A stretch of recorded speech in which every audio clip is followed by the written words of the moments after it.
Why do you shake? I do not want to die. Everyone dies? Not now. Please, not now. If time forgets you, what will you give in return? I will give anything. Even the people you love? I just want to stay. Then stay. But know this, what is hidden will one day be touched. When? When truth finds its way home.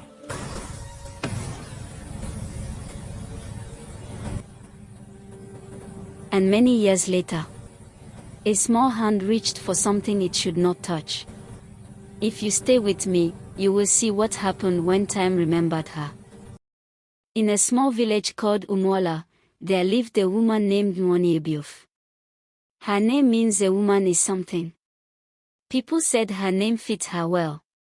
She was kind. She was calm. She spoke softly. She had smooth skin like fresh palm oil.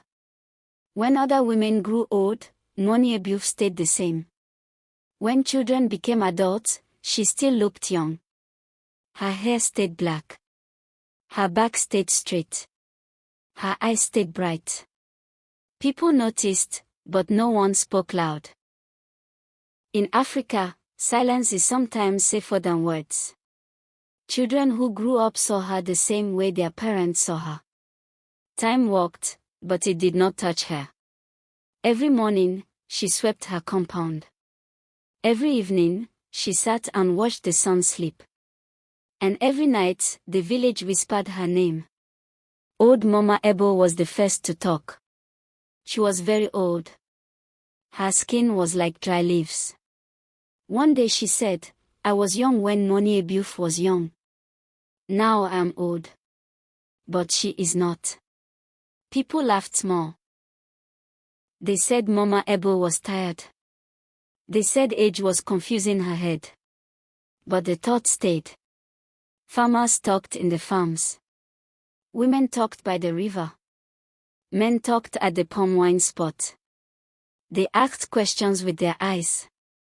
How can one woman stay young when others bend like quick sticks? Some said she used herbs. Some said she was blessed. Some said she was cursed. Umu-Ala heard the whispers. She smiled. But inside her heart, fear started to grow like a small seed. Umu-Ala had a secret. A deep one. She did not share it with her husband before he died. She did not share it with her friends. She did not share it with her children. Yes, she had children. They grew old. Some died. Some left the village. She buried them with tears. Still, her face did not change. Each burial cut her heart. Each year felt heavy. At night, she talked to the moon. She asked it to forgive her. She washed her face in cold water and begged the spirits to let her continue. Because she was afraid. Afraid of what would happen if the truth came out. Afraid of losing the only thing keeping her alive. One day, a young girl named Ada came to live with her. Ada was an orphan. She was small. She had big eyes. She asked many questions. Ada loved Umu-Ala. She called her Mama. She followed her everywhere. She watched her cook. She watched her pray. She watched her sleep. And Ada noticed something strange. Every night, Umu-Ala locked one small room.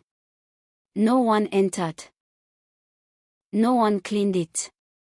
No one talked about it. Ada felt a pull in her chest. A strong one. Like the room was calling her name. And slowly, without knowing, Ada stepped closer to the truth that could break everything. The small room was at the back of the house. Its door was old. The wood was dark. It smelled like rain and dust.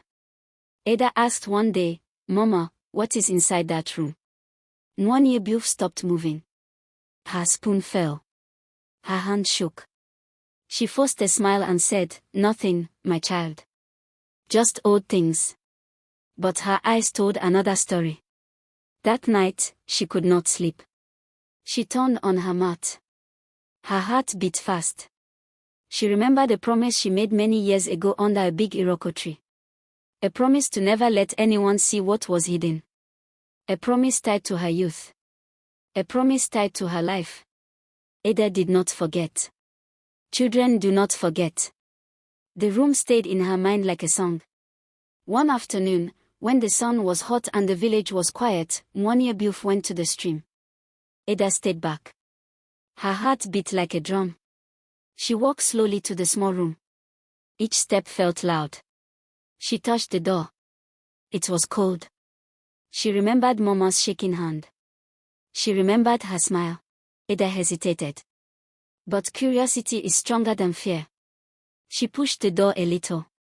It opened with a sad sound. Inside, the air felt heavy, like something was breathing. Ada saw a small clay pot in the middle of the room. It was covered with red cloth. Strange marks were on the floor. White chalk. Feathers. Dry leaves. Ada felt cold. She did not understand. She moved closer. Her hand touched the cloth. At that same moment, far away at the stream, Nwanyebuf screamed. Her chest burned. Her knees failed her. She dropped her water pot. She knew. She felt it. The promise was breaking. The secret was waking up. She ran back home with all her strength, calling Ada's name again and again. When Nwanyebuf reached the house, the door was open. Ada stood still. The cloth was half removed. The clay pot was shaking. A low sound filled the room. Nwanyebuf fell to the ground. Tears rolled down her face. I told the spirits, she cried. I told them to wait. The walls seemed to listen. The air grew thick. Ada looked confused and scared.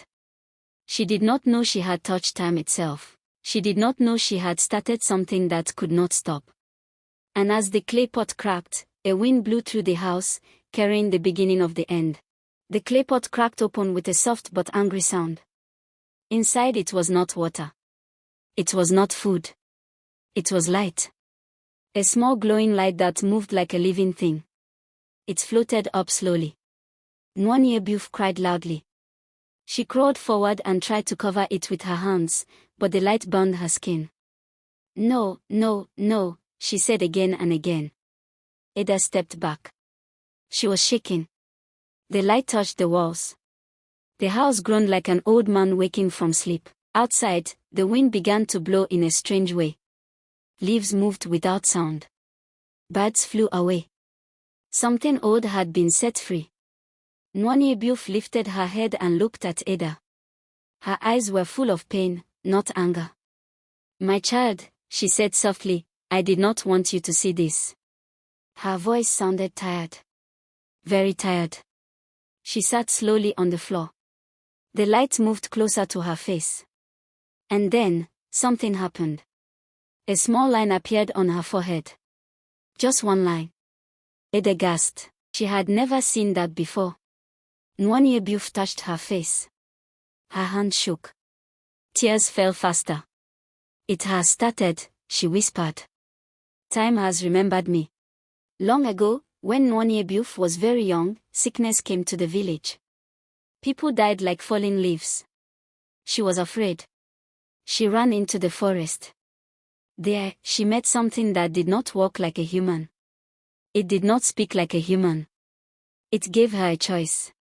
Youth without end, or a normal life that would fade. But nothing is free. She had to hide her age in a clay pot. As long as the pot stayed closed, she would stay the same. If it opened, time would rush back. She agreed. Fear made her choose.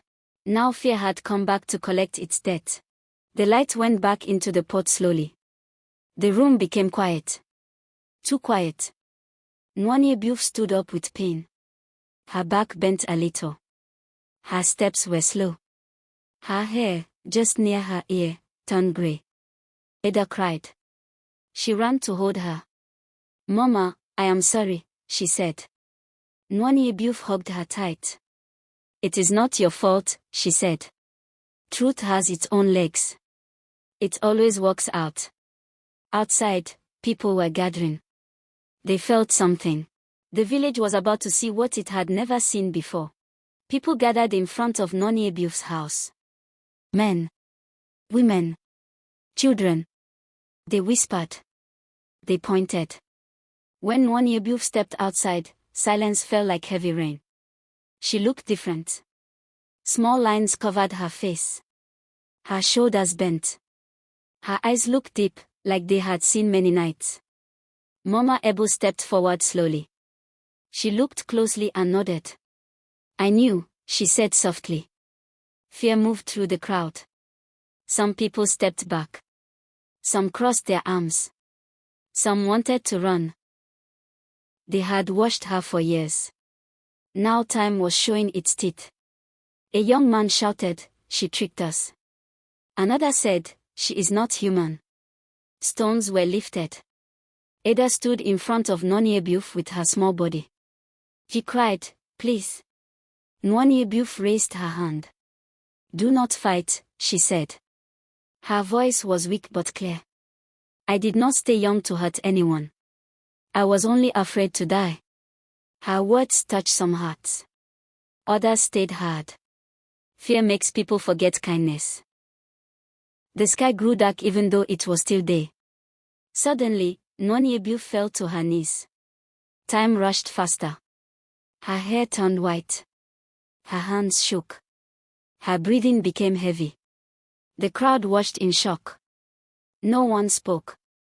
They saw years moving on her body like fast water. Ada held her head and cried loudly. "Mama, please." But nothing could stop it now. The deal was broken. Nature was taking back what it gave. Nonyebiuf smiled weakly at Ada. "Listen to stories," she whispered. "Remember me with love."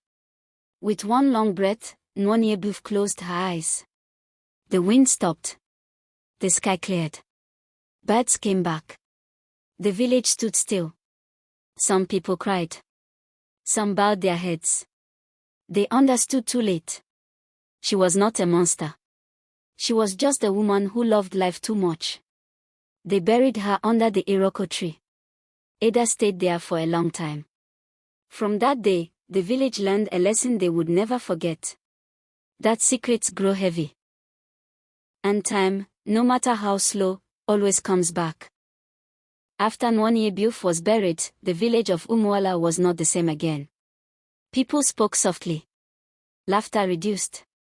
Even children played with care. Ada stayed quiet. She stopped talking much. She sat under the Iroko tree every day. She touched the earth and felt the cold. At night, she dreamed of light and wind and a woman smiling with tired eyes. The elders watched her. They knew stories do not end when someone dies. Sometimes, they move into another heart. Ada had seen what no child should see.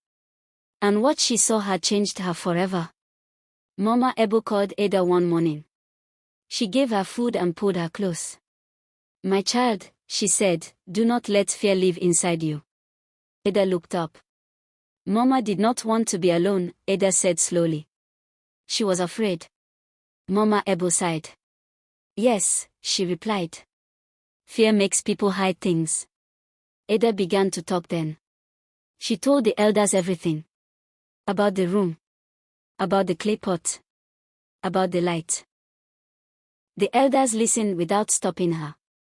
When she finished, they sat in silence. They understood now. Nonyebiuf did not steal youth. She borrowed it with tears. The elders decided to teach the village a lesson. They gathered everyone. They told the story of Nonyebiuf from the beginning. Not with anger. Not with shame. With truth. They said, she paid a price we could not see. She watched her children grow old. She buried them. Youth is not always joy. People cried. Some beat their chests. Some asked for forgiveness. They remembered how they lifted stones. How fear almost made them killers. That day, Umu-Ala promised to never judge what they do not understand. Ada grew with the story inside her. She became strong. She became kind. When children asked her about Nwaniebiuf, she told them gently. She loved life, she said. But life must move. At night, Ada sometimes felt the wind touch her face like a hand. She smiled. She knew Mama was resting. But deep inside the earth, something else was still breathing. Something tied to the broken promise. Time had returned, yes. But not everything had settled. The land was still holding a memory encouraging the world to remember. Years passed. Ada became a woman. She married. She had children. But Umu-Ala began to change. Crops grew slowly. Rain came late. The river became quiet. The elders felt it. The land was uneasy. One night, Ada dreamed of the clay pot again. This time, it was whole. It was buried deep under the iroko tree. A voice spoke softly. What was broken must be laid to rest. Ada woke up shaking. She knew this was not an ordinary dream. The land was calling her. The story was not finished. Ada went to the elders and told them everything. They believed her. Together, they went to the iroko tree at dawn. They dug carefully. Deep. Deeper than before. And there it was. The clay pot. Whole again. Quiet. Heavy. The elders understood. Time had returned to Nwaniebiuf, but the promise was still tied to the land. They performed rites with calm hearts. No fear. No greed. Only respect. Ada placed her hand on the pot. It felt warm. She whispered, "Rest now." As the pot was buried again, the wind blew softly. The ground felt light. Birds sang. The river began to move faster that same day. Rain came that week. Crops grew green again. The land breathed out. The elders smiled. They said, "Balance has returned." Ada felt peace in her chest. That night, she dreamed of Nwaniebiuf one last time. She was old. Very old. But smiling. "Thank you," she said. "Now I'm free." Ada woke up with tears, but her heart was light. From that day, the story became law in Umu-Ala. It was told to children before sleep. It was told to lovers. It was told to leaders. That life has seasons. That fear should not guide choices. That secrets grow heavy when hidden too long. Ada became the keeper of stories. And whenever someone feared age or death, she said softly, "Time is not your enemy." Under the iroko tree, the earth stayed quiet. Waiting. Watching. Remembering. Many years later, Umu-Ala became known far and near. People came to ask why the land was peaceful. Why old people smiled without fear. Why children listened more than they spoke. The elders always pointed to Ada. She had become very old now. Her hair was white like cotton. Her back was bent. But her eyes were clear. She welcomed visitors and told them stories. Not stories to scare. Stories to teach. When she spoke of Nwaniebiuf, her voice was gentle. She was not wicked, Ada always said. She was human. Children sat around Ada every evening. They loved her stories. One child once asked, "Mama Ada, if you had the chance, would you choose to stay young forever?" Ada smiled and shook her head slowly. "No, my child," she said. "Growing old is not a curse. It is proof that you lived." The children thought about it. They watched her wrinkled hands move. They saw love in her face. They understood, even without many words. Age was not something to run from. It was something to walk with. Ada taught them something else. She said, "When you hide truth, it grows teeth. When you face truth, it becomes a friend." The elders nodded whenever she spoke. They remembered the day stones were lifted. They remembered fear. They remembered shame. And they remembered learning too late. So they changed. When problems came, they talked. When someone was different, they listened. Secrets no longer lived long in Umu-Ala. The village healed, not because magic returned, but because wisdom stayed. One quiet night, Ada lay on her mat and looked at the moon. It was full and bright. She smiled. She whispered, "Mama, I understand now." Her breathing slowed. The wind came softly, just like before. By morning, Ada had joined the ancestors. The village did not cry loudly. They celebrated her life. They buried her near the Iroko tree. 2 women. 2 lives. 1 lesson. And the land stayed calm, because the people had learned to listen. Till today, when elders speak in Umu-Ala, they begin with this story. They say, once there was a woman who never aged, until her secret was discovered. Children lean forward. Adults grow quiet. Because they know the story is not just about Nwanyebuf. It is about everyone. About fear. About choice. About time. The elders say, do not fight the road you must walk. Walk it with open eyes. People now plant trees when children are born. They watch the trees grow and age together. When leaves fall, they smile. When branches bend, they help them stand. Age is no longer hidden. Death is no longer whispered with shame. It is spoken with respect. The Iroko tree still stands. Tall. Strong. Quiet. Under it lies truth. Not magic. Not fear. Just truth. And truth, when respected, keeps a village alive. Sometimes, when the wind blows at night, old women say they hear laughter. Soft laughter. Not sad. Not angry. Just free. They say it is Nwanyebuf. They say it is Ada. They say it is time itself, smiling because it was finally understood. Children sleep peacefully when they hear this. Because they know nothing is chasing them. Life will come. Age will come. And that is okay. So if you ever fear growing old, remember this story. Remember the woman who stayed young but paid with her heart. Remember the child who carried truth and healed the land. And remember this lesson, life is not about holding on forever. It is about letting go at the right time.